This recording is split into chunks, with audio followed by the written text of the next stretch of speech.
Hi guys, welcome to Charities Bible USA, your number one channel. Thank you again for joining me in this session. I have a few questions that I need to answer. But first of all, I want to thank all my subscribers, guys. Thank you for watching my videos. Thank you for asking questions. And thank you for keeping it real, guys. If you're new here and you haven't subscribed to my channel, kindly consider subscribing. So, I have some questions that I'm going to talk about. I've tried to put them in little notes so that I can remember. So thank you, guys. If you haven't subscribed, you know the drill. Please subscribe to my channel, guys. I'm going to dive into the questions because I want to go through them very fast. And guys, I started school and now I am in school. So I'm going to let you know how I will be progressing until I finish. It's going to take me 3 semesters to complete. So I will be done by May of next year is when I will graduate. So thank you. Keep it real and keep it charities bubble. Now, one person asked, if you're denied the DV lottery, or maybe you don't get the green card, can you be denied any other visa? No, you cannot be denied because these visas are different. There are reasons why you can be denied a visa. Maybe if they think that you're going to become a public charge, or maybe if you are involved in crimes. Those are the only ways that you can be denied a visa, but not winning the green card lottery, or even winning the green card lottery and you are denied a visa. You have to look at the reason why you are denied. But if it is not for criminal reason, you find that the other visas, you're good to go. You can apply.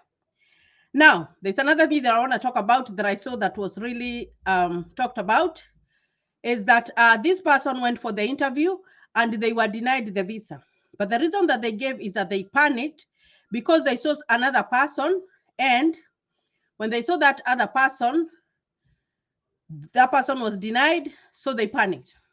Guys, it's very, very important to know that when you are going for any other visa, apart from the DV lottery, you are going to pay from $180 to $200. That's a range. It's not the exact, but that's a range. Depending on which country that you are in Africa, that's the money that you're going to pay. That's a lot of money, guys. So make sure that you have arranged your documents correctly. The other thing, make sure that if you're asked a question, be confident. Maintain eye contact. Very, very important. I'm trying to talk slowly because some of my videos, some people are just giving me feedback that I talk very fast. So I'm trying to pace myself. I hope that I learn how to pace myself. You know, you don't realize when you talk too fast, but I'm trying to pace myself. So guys, let us shun this idea of when you go to the interview, you want to know what happened to the next person because you want to come to the US. When you come to the US, I tell you guys that this here is individualized. You stay by yourself. You don't rely like the way we rely so much on our neighbors in Africa. Even asking for the way to go somewhere, you have to use your phone and use Google Maps. It's not like the way you will show up in a village and you do not know where you're going, but you ask on the town center and they tell you where you are going, and maybe you'll have to walk for like 30 minutes. No, here nobody knows each other. Here we live by addresses, and even the hospitals, the stores, everywhere it has an address. So what you do is that if you're looking for a way, you check the Google Maps. So why I'm saying this is because do not look at that other person that you do not know went in for the interview. You don't know why they were denied the interview. So why should that be your business? Because if you start worrying about that person, you are going to panic. So go there, focus. I would suggest maybe go with a little book and start perusing through your book. That's it. But don't think about what other people are doing. Another thing that I want to talk about, and I've talked about it before, is volunteering information. As Africans, we have that habit of volunteering information. Maybe you were asked, where do you live? Instead of saying, I live in Nairobi and full stop, you say, I live in Nairobi and I have lived there for 5 years. No, don't volunteer information. Because when you volunteer information, you end up having the consular ask you more questions that were not planned. And that is how people fail. You find that the other visas, apart from the DV lottery, they have so many hurdles. They have very, very many hurdles. So you have to be well prepared, 100% prepared, beyond reasonable doubt that when you go for that interview, you will give it your best. You've spent your money, you will use your time. You know how early that you have to go for those interviews. So please make sure that you are utilizing your time for the interview appropriately. Another thing that you will have to prove, especially if you are not coming with a non-immigrant visa, sorry, with an immigrant visa, if it's not a DV lottery, let it make it simple. If it is not a DV lottery, you must have a good reason to give your consular that you will go back home after you're done with what you're doing. Whether it's studies, whether it's a B1 and B2 visa, when you're coming to visit, you have to make sure that you tell them maybe you have family ties, you have family that you'll go back to, maybe you have a job that you'll go back to, maybe you have a farm that you'll go back to. But that question, do not get tongue-tied on that one. They ask you after you stay after how long, what next? Or they ask you, and what will happen next? You have to be able to show enough proof that you will go back home after you have been given the visa, you have come to the US, and then you have to go back. You have to do that, guys. Otherwise, if you don't do that, that question only can make you to be denied the visa. I know the African way, when we are talking to people who are seniors, we tend to look down. Now, that is not the way, because I told you, Americans believe that our eyes are the windows to the heart. They will know when you're making eye contact, you're telling the truth.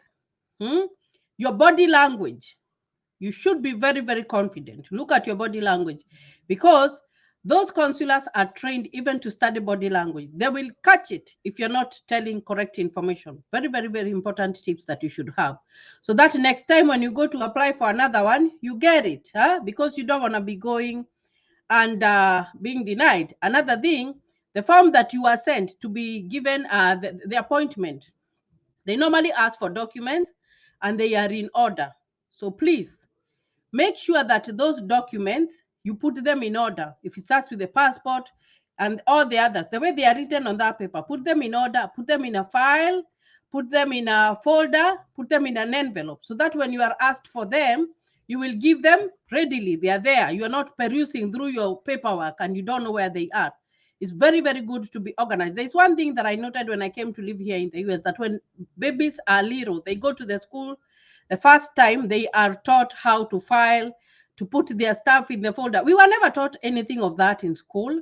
We weren't. Actually, because, we used to use those bags that you had to knit with thread. So that one was not there. But you find that they have folders for each lesson, and they have to file their stuff. Their stuff has to be in order. That's very, very important for you to understand and to know. Now, the other thing is that, let me see. That one is different. So I talked about family ties. And then I want to talk about my videos. Some people have been saying, oh, I can't see that one. I can't see that one. Now, when I do a video here, I've done my research.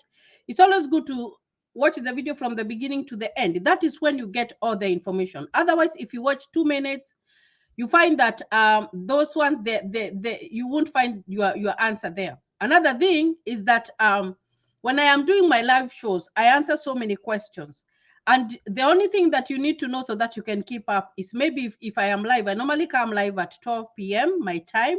That's around 9 in Africa, 9 p.m. So if you are able to, then stay on live, or maybe watch the recorded video. You don't have to watch it the whole hour. Just watch it segments by segments, because you normally find that when you watch a video in YouTube and you are logged in, it pauses where you are. So when you go back, even if it's after one day, you will still find it there. So it's very, very important for you to do that. There was another person asking about waivers. Now, waivers depend on the type of visa, and they are very, very different. Now, like there's a waiver for the DV lottery, whereby if you are not born in any country, if you are born on the plane or on the ship, you find that you're stateless. Now, that person is not required to have a passport, because they cannot claim any country that they were born on. Another thing, if you have a letter from the Secretary of State that you are allowed to come without a passport, then you can do that. It's very, very important for you to do that. Know about the waivers. If it's a specific type of visa, read about it. Ask a question. I do a video. Go back to travel.state.gov. Verify. Very, very important that you have to do that. I told you guys information is the key. And that's why my only work here is just to guide you on where to go. Travel.state.gov. Read about all those visas. Even if I bring a video here, go and verify it to prove me wrong. Even if you watch another video, it's good to verify so that, because I'm not going to give you all the information, I just give maybe just a little bit so that you can read more and know more about these things. It's very, very important, guys, for you to do that. Very, very, very important. Now, there's another question that was asked about the Form 1040. The Form 1040 is a form that we normally fill here every year when we are filing for our taxes.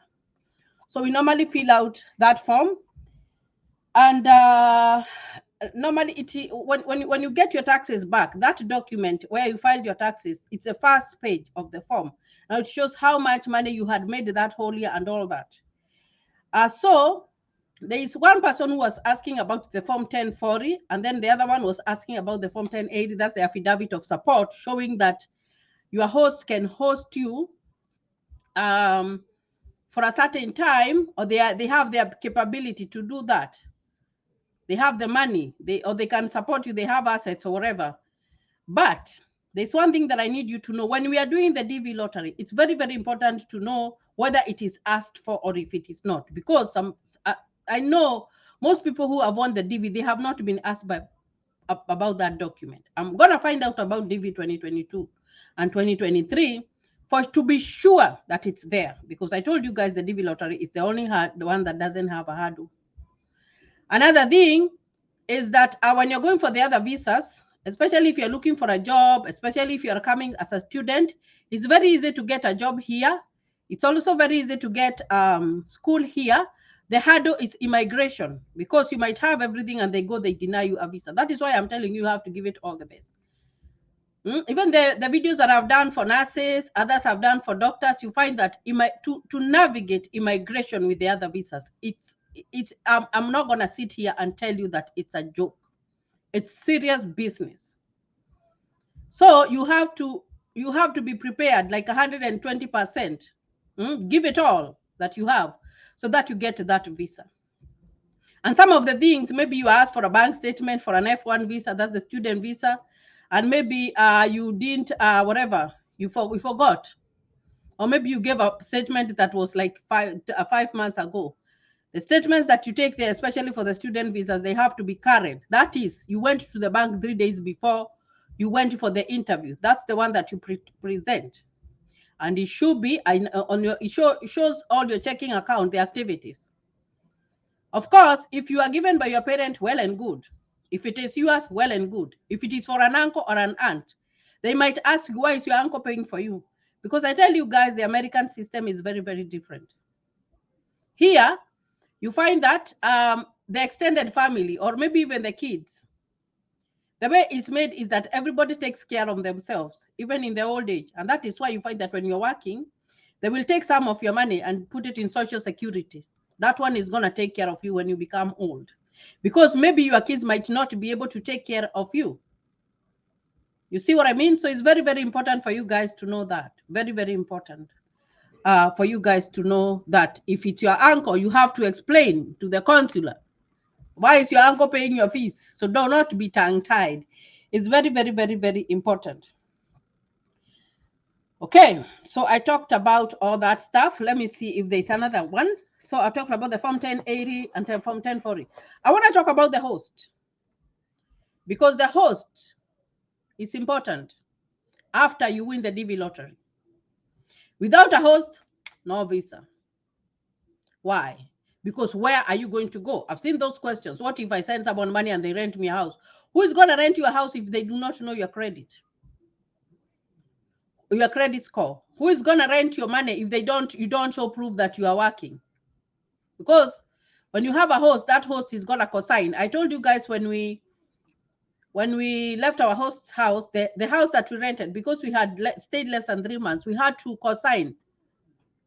The host had to put his name there so that we could get the house, because they know his history, but they did not know our history. Now that's on the lease. The lease will take like 1 year or 2 years or whatever time, depending on where you are renting the house. Then from there, you can move on. So how do you get a host and you don't have anybody who lives in the US? Start networking, guys. Start looking for those people who give information about these the abroad countries. It's not like the way you're going to the Middle East, and when you're going to the Middle East, you have an agent who is going to take you direct to a job. No, this is different. Very, very different, guys. So start networking. If it's someone, maybe channel, and you are watching and they're talking about US or Canada or Australia or whatever, keep on commenting. Those comments are seen. I normally look at mine all the time. I do look at mine. And I will say thank you. I will give it a thumbs up. That means that I have read it. So that's how you get known in social media. Have you seen people, and I'm going to give an example of Kenya. I don't like dwelling so much on Kenya because I've gotten a lot of feedback. People telling me that they are from other countries and they feel sidelined. But I need you to look at this. There are some people who are just in social media and they get benefit because they were in social media. I don't know if you read about that story. Actually, I was reading about it in the morning about this girl. She's a Kenyan girl. She's on social media and she was adopted by a very prominent media personality here in the US. If she was not there, maybe there is something that she was doing for her to be noticed by him. So that is how you do it. That is how you get help, guys. So you find that sometimes the most of the time that the things that you concentrate on social media, some of them are not even going to help you. Even sometimes, even the channels that you spend time watching, sometimes I'm not going to say that you don't watch. It's okay to watch.